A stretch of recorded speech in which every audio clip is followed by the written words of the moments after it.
ঢালিউড অভিনেত্রী পূর্ণিমা অনেকদিন ধরে সিনেমা থেকে দূরে আছেন তিনি। একসময় জনপ্রিয় অভিনেত্রী ওটিটি প্ল্যাটফর্মে কাজ করলেও সিনেমা থেকে অনেকটা হারিয়ে গেছেন।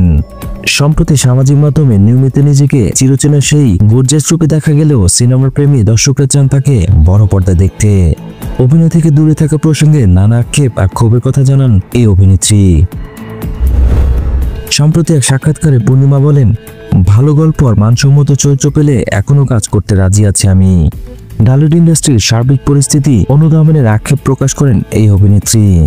যদিও ওটিটি প্ল্যাটফর্মে কাজের আগ্রহ থাকলেও সিন্ডিকেট বড় বাধা হয়ে দাঁড়িয়ে আছে। এই বিষয়ে ক্ষুদ্র প্রতিক্রিয়া জানান পূর্ণিমা।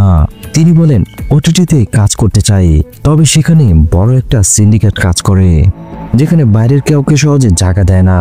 যারা ওই দলে আছে তারা সবাই সবসময় সুযোগ পায়, অথচ অনেক মেধাবী শিল্পী আছেন যারা ভালো কাজ করতে পারেন, তাদের সে সুযোগ দেওয়া উচিত, কিন্তু তা করা হয় না। তবে আমি আশাবাদী খুব শীঘ্রই সবকিছু ঠিক হয়ে যাবে।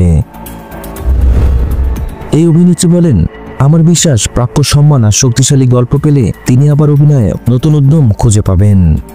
পূর্ণিমা আরো বলেন, মহানগর, কারাগার আর গোলাম মামুনের মতো কাজ তার ভালো লেগেছে। এই ধরনের গল্পে সুযোগ পেলে অভিনয় নতুন করে প্রাণ ফিরে পেতাম বলে জানান পূর্ণিমা। পূর্ণিমা হয়তো খুব শীঘ্রই নতুন কাজ নিয়ে আসছেন। পূর্ণিমার জন্য রইল শুভকামনা। বিনোদন জগতের আপডেট সব খবর পেতে চ্যানেলটি অবশ্যই সাবস্ক্রাইব করে রাখবেন, আর ভিডিও ভালো লাগলে অবশ্যই একটি লাইক দিয়ে যাবেন।